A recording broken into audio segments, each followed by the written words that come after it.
Hi, I'm a guitar player who's been playing classical guitar for a relatively long time. I also play electric guitar with the plec.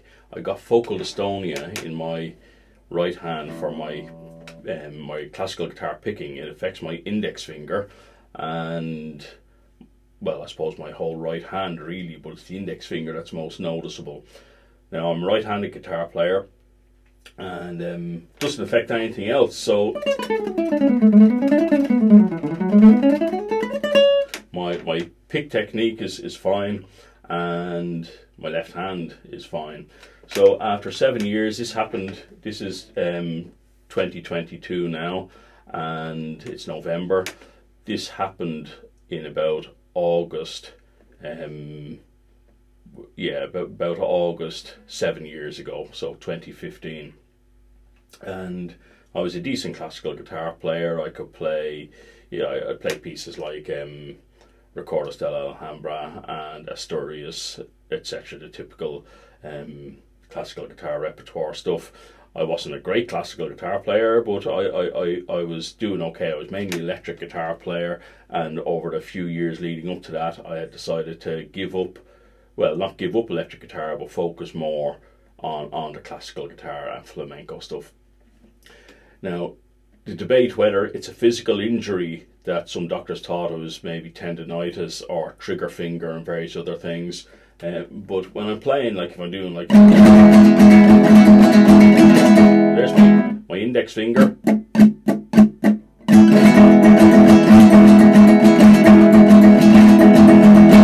I could do that all day. So there's nothing wrong with the physical movement of the fingers on certain things.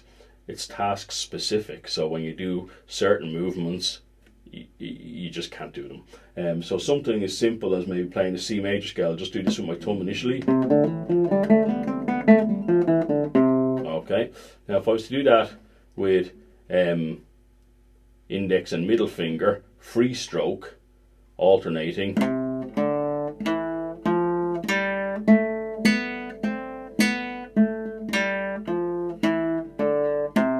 that's about as fast as I can go. If I do it any faster, I'll try.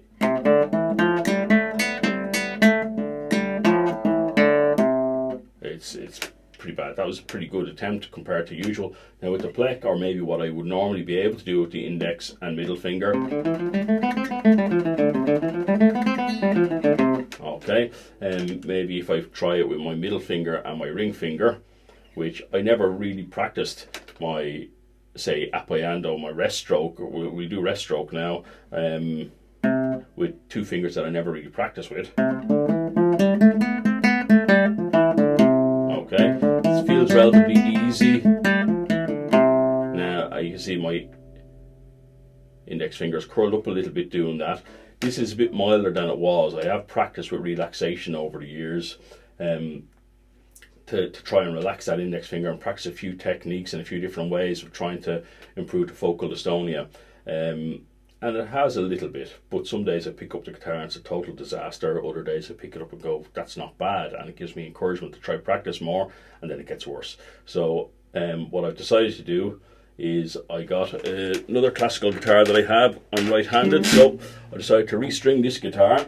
I'm going to try to relearn classical guitar all over again, left-handed. If it goes okay, I might buy, I will buy a proper left-handed guitar. This is a classical guitar. I've turned the bridge upside down. Obviously the nut isn't suited for left-handed at the moment, but if this goes okay, I'll buy a left-handed guitar. Now, so I'm going to try relearn all my right-hand picking technique and start to learn guitar as a left-handed guitarist. I just picked this up yesterday and decided I'd give it a go. So my attempt at a D chord and some finger picking. As I said, I'm a complete beginner, so I teach guitar. When I try to do the left hand now, I can realise how difficult it is for other people. Now I've just restrung this guitar, so it's out of tune. The strings haven't got a chance to stretch and retune and stuff yet, but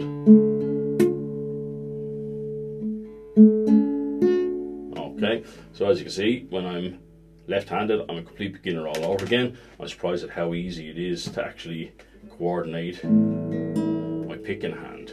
If I do something like a Giuliani simple pattern with my picking hand here,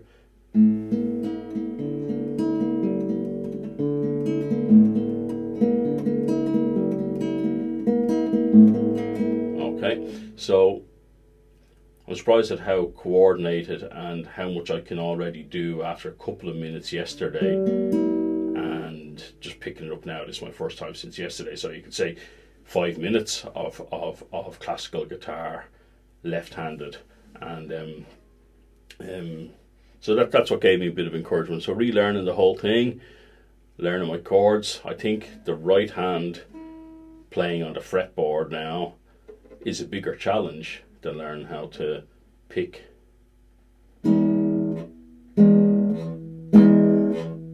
Okay, so I have to tune up anyway. So as I said, almost complete beginner in left-handed. Some things are easier. We have the knowledge from what we know we're able to do right-handed. I don't have to learn new stuff. I just have to swap it over. So I know how to do things, and I've got years and years of exercises and coordination and techniques that I already know. So we'll see how long. I'm only going to dedicate a few minutes a day to this. I want to maintain my normal right-handed guitar playing. I practice in jazz and various other styles, and I write and record music. So I don't want to sacrifice that for this concept that may not work at all. I've dedicated a lot of hours over the years to try and fix the vocal dystonia from the other side.